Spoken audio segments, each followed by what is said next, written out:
One of the books that have had the most impact on my career as a designer is this little book called Still Like an Artist by Austin Kleon. This book taught me to unlock my creative potential by embracing the idea that nothing is truly original and it is totally fine to allow the work of other people influence and inspire my own work.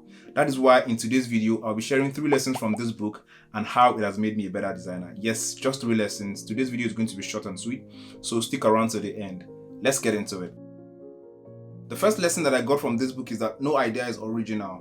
According to one of the writers that was quoted in the book, his name is Jonathan Lethem, he said that whenever people say that an idea is original, 9 times out of 10, they just don't understand the inspiration behind that idea or the source that idea was referenced from. So as a creative, you must understand that there is no entirely new idea. Every creation, invention, or innovation builds upon something that existed before. So the lesson from this is to free yourself from the burden of trying to create something entirely new every time and try to allow your environment inspire you. Try to find influences in your environment with things that you interact with every day.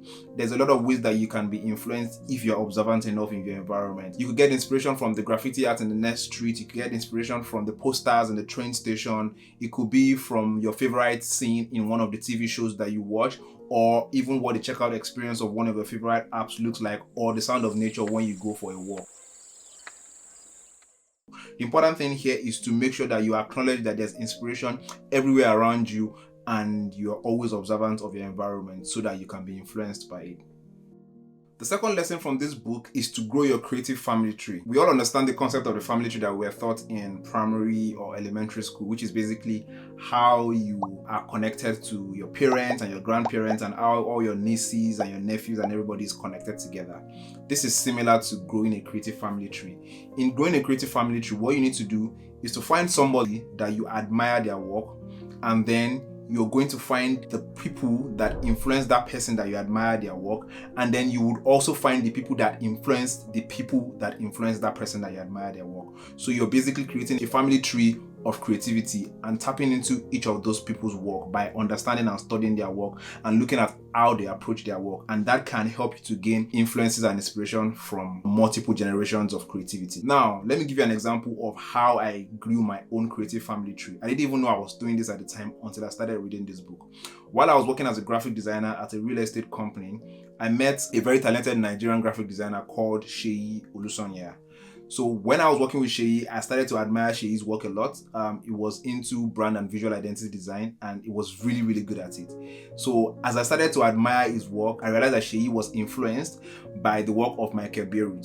Michael Beirut is one of the most respected graphic designer of our time. He's responsible for the design of iconic brands like Levi's, Slack, and MIT. Now, to get closer to Michael Beirut, I bought one of his books titled How To. And then I also realized that Michael Beirut is heavily influenced by 2 designers, Paul Rand and Massimo Vignelli. Paul Rand is like godfather of graphic design. Paul Rand was responsible for the design of Next and IBM. So you could imagine how that ladders up from Seyi that I met in Nigeria to Michael Beirut, who is a partner at an agency in the US, to Paul Rand and Massimo Vignelli, who are the godfathers of graphic design. In building this creative family tree, I'm able to tap into 3-4 generations of creativity, and I'm able to be influenced across all that generations. Growing your own creative family tree would actually help you to tap into influences across a lot of generations, and it will help you to have multiple sources of inspiration. The third lesson from this book is to start copying what you love by stealing from many. One of the quotes that stuck out for me in the book is the quote that says, "Start copying what you love. Copy, copy, copy, copy. At the end of the copy, you'll find your true self." Think about it. When kids start learning how to write the alphabet, they copy the alphabet for several months. And then years later, everybody has different handwriting. Nobody writes letter A the same way. Nobody writes letter B the same way. This is the same thing with copying. You find out that no 2 people can ever truly make the exact same copy. One of the things to pay attention to when you're copying is to understand the thoughts behind the original that you're copying from. Understand the thought process that went behind it. A popular basketballer, Kobe Bryant, admitted that he would copy all the moves of all his heroes, but then decided to realize that he didn't have the same body type as his heroes, so he wasn't able to pull off the moves properly until he was able to adapt those moves to fit his own body style. Then that made him his own person and it made him unique as a basketballer. So one thing that you need to realize here is that there's no crime in copying. You just need to make sure that in stealing, you are being inventive. In stealing, you are being innovative. And then you're also stealing from lots of sources. So when you've been able to tap into your creative family tree and you have a generation of creative influences and you bring everything together, then that way you can create something that is truly original. One of the ways that I actually apply this in my own work is the way I organize my Figma files. On my Figma files, whenever I want to start a new project, I always have a page on Figma called Inspo or Inspiration.